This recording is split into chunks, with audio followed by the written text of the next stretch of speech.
अस्सलामुअलैकुम, welcome to टीचर.com। मैं हूं आबिद अली और आज हम करने लगे हैं एक्सरसाइज 2.5 चैप्टर नंबर 2 की। आज हम एक्सरसाइज करेंगे 2.5।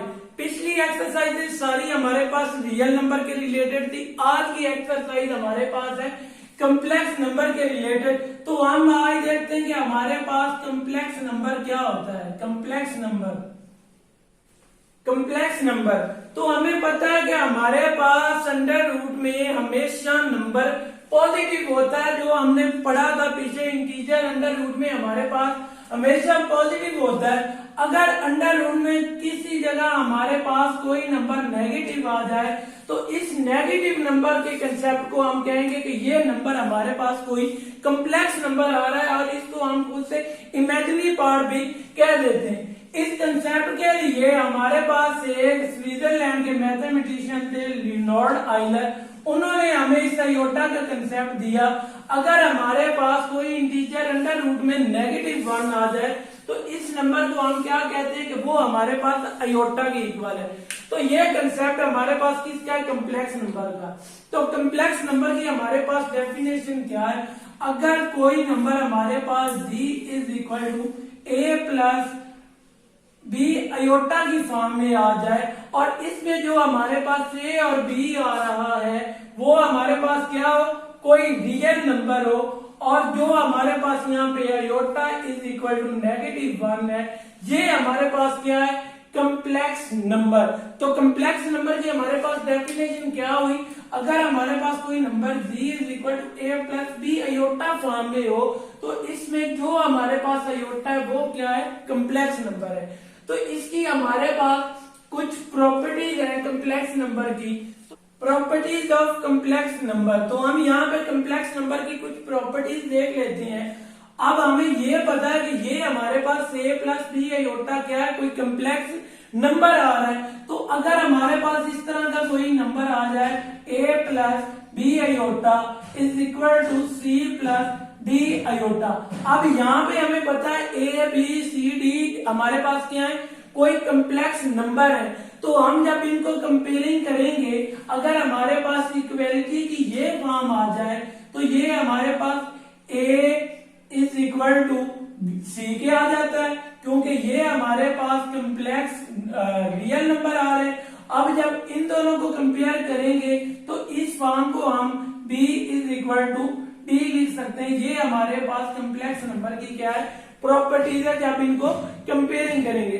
इसी तरह इसमें भी जैसे हमें पीछे प्रॉपर्टीज पढ़ी थी, हमने रिफ्लेक्सिव प्रॉपर्टी पढ़ी थी, इसके बाद हमने ट्रांजिटिव प्रॉपर्टी पढ़ी थी, हमने सिमेट्रिक प्रॉपर्टी पढ़ी थी। तो यहाँ भी ऐसे ही होगा। अगर कोई रिफ्लेक्सिव प्रॉपर्टी आएगी तो हमारे पास अगर कोई कम्प्लेक्स फंक्शन आ रहा है g1 = g1 के ही आ जाएगा, क्योंकि हमने ये रिफ्लेक्सिव प्रॉपर्टी पढ़ी थी। जिस तरह मैंने एक एग्जांपल भी दी थी, अगर आप दीवार पे कोई चीज मारे तो वो टकरा के आपके पास ही आ जाएगी। तो इसी तरह ये भी रिफ्लेक्सिव प्रॉपर्टी g1 = g1 के ही आ जाएगी। इसी तरह हमारे पास एक प्रॉपर्टी थी सिमेट्रिक प्रॉपर्टी। सिमेट्रिक प्रॉपर्टी में हमने क्या पढ़ा था? अगर g1 = g2 के हो तो हमें पता है g2 भी g1 के इक्वल होगा। ये हमारे पास क्या थी? सिमेट्रिक प्रॉपर्टी थी। इसी तरह हमारे पास एक ट्रांजिटिव प्रॉपर्टी थी। अगर g1 = g2 के हो और g2 हमारे पास g3 के इक्वल हो तो हम ये भी लिख सकते हैं कि g1 = हमारे पास g3 के होगा। तो ये हमारे पास क्या थी?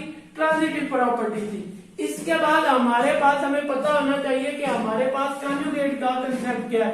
कॉन्जुगेट ऑफ कम्प्लेक्स नंबर हमारे पास अगर कोई अयोटा हमारे पास आ रहा हो तो हम अयोटा को नेगेटिव अयोटा में चेंज कर दें तो ये हमारे पास क्या है? कम्प्लेक्स फंक्शन है। अगर यहाँ पे हमारे पास कोई आ रहा है g = a - b अयोटा, अब देखें तो यहाँ पे हमारे पास अयोटा माइनस का आ रहा है, तो इसके कॉन्जुगेट रिप्रेजेंट करते हैं और ये जो माइनस है ये प्लस अयोटा हो जाएगा। अगर माइनस का अयोटा है तो वो प्लस हो जाएगा, अगर प्लस का है तो वो माइनस का हो जाएगा। अब हम चलते हैं हमारी एक्सरसाइज 2.5 के क्वेश्चन नंबर 1 की तरफ। क्वेश्चन नंबर 1 हमारे पास क्या आ रहा है? Find the values. हमने अब इन क्वेश्चन की क्या करनी? वैल्यू फाइंड करनी। वैल्यू फाइंड करने से पहले हम एक बार फिर रिवाइज कर लेते हैं। अगर हमारे पास हमने क्या पढ़ा था, आयोटा एक कॉम्प्लेक्स नंबर है, इसकी वैल्यू क्या थी हमारे पास, -1 अंडर रूट में। तो हम बोथ साइड पे स्क्वायर करें तो ये हमारे पास क्या बन जाएगा, iota square is equal to -1। तो आयोटा स्क्वायर हमारे पास किसके इक्वल है, -1 की। अब हमने इन सब की वैल्यू को फाइंड करना है। अब यहाँ पे देखें, जब इसको सॉल्व करेंगे तो यहाँ पे हमारे पास आयोटा की वैल्यू क्या आ रही, 7। तो हमें वैल्यू इसका पता है, आयोटा स्क्वायर का पता है कि वो -1 होती। तो हम इसको आयोटा स्क्वायर में कन्वर्ट कर दें। इसको मैं लिख सकता हूं आयोटा स्क्वायर की पावर 3। अगर मैं आयोटा स्क्वायर की पावर 3 लिखूंगा तो इसका क्या मतलब है, आयोटा 6 आ रहा है, 2 को 3 से मल्टीप्लाई करना है तो ये आयोटा 6 आ जाएगा। और साथ में मैं लगा दूंगा आयोटा, ताकि ये हमारे पास आयोटा 7 ही बन जाए। ये आयोटा की पावर 2 की पावर 3 आ रही तो इसका मतलब है आयोटा 6, तो ये साथ में आ रहा है आयोटा। अब हमें पता है आयोटा स्क्वायर की वैल्यू होती है हमारे पास -1। अब -1 की पावर आ रही 3 और साथ में क्या आ रहा है, आयोटा। अब इस बात का ख्याल रखना है, जब भी हमारे पास किसी नेगेटिव की पावर ऑड आ जाए तो वो हमारे पास नेगेटिव ही रहेगा। अगर हमारे पास कोई पावर इवन आ जाए तो वो पावर हमारे पास पॉजिटिव हो जाती। अब ऑड पावर है तो ये -1 ही रहेगा। अब -1 और मल्टीप्लाई किससे हो रहा है, आयोटा से। तो इसको सॉल्व किया तो ये हमारे पास माइनस आयोटा, किसका आंसर आ गया, आयोटा 7 का। आगे समझ इसकी। अब हम चलते हैं पार्ट बी की तरफ। अब यहाँ पे देखें तो आयोटा की हमारे पास वैल्यू आ रही है आयोटा 50। तो इसको किस तरह कन्वर्ट करेंगे, आयोटा स्क्वायर लिख देंगे। अब इसकी पावर 25 कर देंगे। जब 2 को 25 से मल्टीप्लाई करेंगे तो ये क्या हो जाएगा, आयोटा 50। तो ये क्या हो जाएगा, -1 की पावर 25। अब देखें तो 25 हमारे पास ऑड है तो ये -1 ही रहेगा। ये आयोटा 50 का हमारे पास आंसर आ गया। इसी तरह इस पार्ट को देखें तो ये आयोटा 12 आ रहा है। तो जब हम आयोटा स्क्वायर की पावर अब क्या करेंगे, यहाँ पे अब स्क्वायर है तो यहाँ पे पावर क्या हो जाएगी, 6। तो 6 किया तो ये हमारे पास अब पावर इवन है तो ये +1 हो जाएगा, आयोटा 12। अब हम पार्ट इसकी तरफ आते हैं। अब यहाँ पे देखें तो नेगेटिव आयोटा की पावर 8। तो हमें पता है 8 हमारे पास इवन नंबर आ रहा है तो ये हमारे पास क्या हो जाएगा, प्लस हो जाएगा, आयोटा की पावर 8 हो जाएगा, क्योंकि इसकी पावर हमारे पास इवन आ रही है। अब इसको कन्वर्ट करेंगे तो क्या करेंगे, आयोटा स्क्वायर की पावर क्या कर देंगे, 4। अब आयोटा स्क्वायर क्या होता है, -1 की पावर 4। अब पावर क्या आ गई है, इवन नंबर, तो ये हमारे पास हो जाएगा positive. Iota 8 is equal to हमारे पास क्या आ गया, 1। अब हम चलते हैं हमारे पार्ट 5 की तरफ। नेगेटिव आयोटा की पावर 5 आ रही तो इसका क्या मतलब है, ये नंबर हमारे पास क्या है, इसकी पावर ऑड फंक्शन है तो इसमें कोई चेंज नहीं होगी। तो इसको हम माइनस आयोटा की पावर 5 लिख देंगे। अब ये आ गई तो माइनस को बाहर निकाल लें। अब इसको मैं लिख सकता हूँ आयोटा स्क्वायर की पावर 2 और साथ में क्या आ जाएगा, आयोटा, क्योंकि ये 4 और 7 आयोटा हो गया 5 ही हो जाएगा। अब देखें तो आयोटा स्क्वायर की वैल्यू है -1 की पावर स्क्वायर और साथ में क्या आ जाएगा, आयोटा। अब -1, अब ये ऊपर पावर स्क्वायर आ गई तो ये 1 हो जाएगा, आयोटा। अब मल्टीप्लाई करेंगे तो आंसर क्या आ जाएगा, नेगेटिव आयोटा, किसका, नेगेटिव आयोटा की पावर 5 का। इसी तरह अब हमारे पार्ट 6 की तरफ चलते हैं। तो यहाँ पे आयोटा की पावर 27 आ रही तो यहाँ पे कन्वर्ट करेंगे, आयोटा स्क्वायर की पावर 13 आ जाएगी, 13 26 और साथ में लगा देंगे आयोटा। अब आयोटा स्क्वायर की वैल्यू -1 की पावर 13 और साथ में क्या आ जाएगा, आयोटा। अब 13 हमें पता है क्या है, हमारे पास ऑड नंबर है तो ये हमारे पास कोई चेंज नहीं होगा, -1 और साथ में आयोटा। तो मल्टीप्लाई किया तो नेगेटिव आयोटा आ जाएगा हमारे पास, आयोटा 27 का आंसर। इसी तरह अब हम चलते हैं हमारे क्वेश्चन नंबर 2 की तरफ। क्वेश्चन नंबर 2 क्या आ रहा है हमारे पास, write the conjugate of following question. अब हमने क्या करना है, इसका कंजुगेट फाइंड करना है। अब ये हमारे पास कोई कॉम्प्लेक्स नंबर आ रहा है तो इसको मैं लिख सकता हूँ z = 2 + 3 आयोटा। और अब हमें क्या करना है, इसका कंजुगेट फाइंड करना है। तो कंजुगेट फाइंड करने के लिए ऊपर हम क्या लगा देंगे, बार लगा देंगे। जब जी बार का आंसर आया तो वो हमारे पास क्या आया, जी बार कंजुगेट। तो 2 अगर हमारे पास आयोटा प्लस है तो इसको नेगेटिव कर देना है, नेगेटिव है तो प्लस कर देना है। तो 2 माइनस 3 आयोटा ये हमारे पास जी का कंजुगेट आ गया। इसी तरह इसका कंजुगेट हमारे पास क्या आ जाएगा, अब ये माइनस है तो ये प्लस हो जाएगा 5 आयोटा। इस बात का ख्याल रखना है, हमने सिंबल उसकी चेंज करनी है जिसके साथ हमारे पास आयोटा होगा।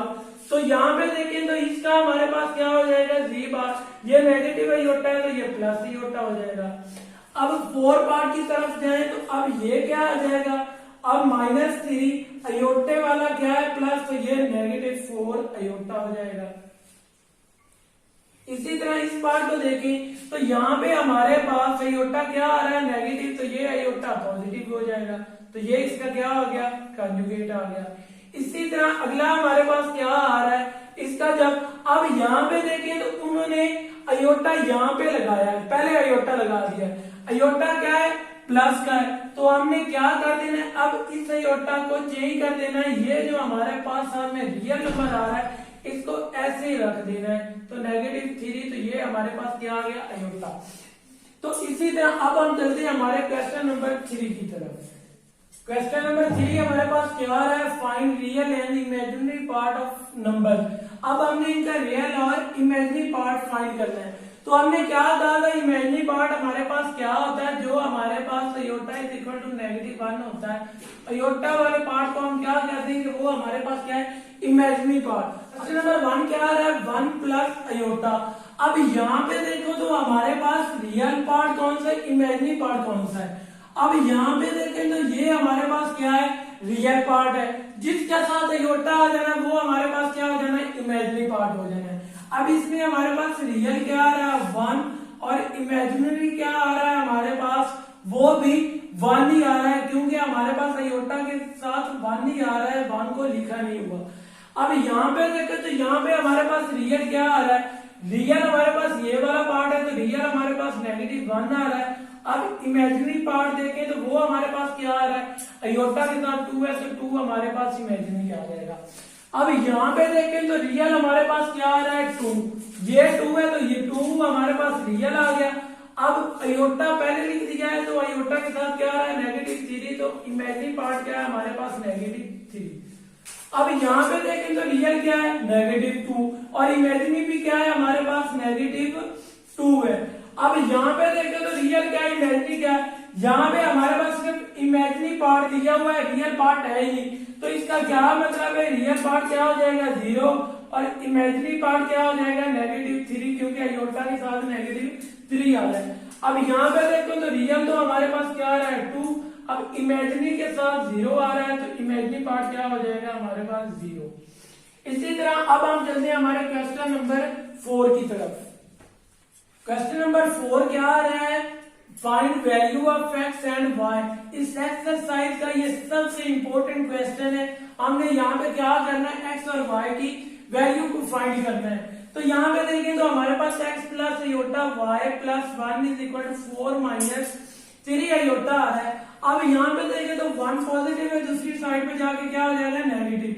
x plus y iota is equal to हमारे पास क्या आ जाएगा, 4 माइनस 3 अयोटा। यहाँ पे प्लस था तो यहाँ पे -1 हो गया। अब इसको सॉल्व करेंगे तो ये क्या आ जाएगा, x plus y iota is equal to, अब 4 में से 1 जाएगा तो 3 रहेगा, 3 माइनस 3 अयोटा। अब हमने कम्प्लेक्स नंबर के पीछे प्रॉपर्टी पढ़ी थी, वो क्या थी हमारे पास, अगर a plus b iota is equal to c plus d iota के आ जाए तो इसको हमने क्या लिखा था, a हमारे पास c के इक्वल होता है और b किसके इक्वल होता है, d के इक्वल होता है। इसी तरह आप इनको कंपेयर करेंगे तो ये क्या आ जाएगा, x इज इक्वल टू हमारे पास 3 आ जाएगा, क्योंकि हमने क्या किया, a को c के इक्वल रख दिया, क्योंकि ये हमारे पास इमेजिनरी पार्ट के अलावा रियल पार्ट आ रहा था। अब जो ये इमेजिनरी पार्ट आ रहा है इसको क्या करेंगे, y is equal to aorta के साथ कंपेयर किया तो ये -3 आ जाएगा। अब यहाँ पे x की वैल्यू 3 आ गई, y की वैल्यू -3 आ गई। यहाँ पे ये एक्सरसाइज हुई हमारी खत्म। इंशाल्लाह इससे अगले लेक्चर में हम करेंगे एक्सरसाइज 2.6।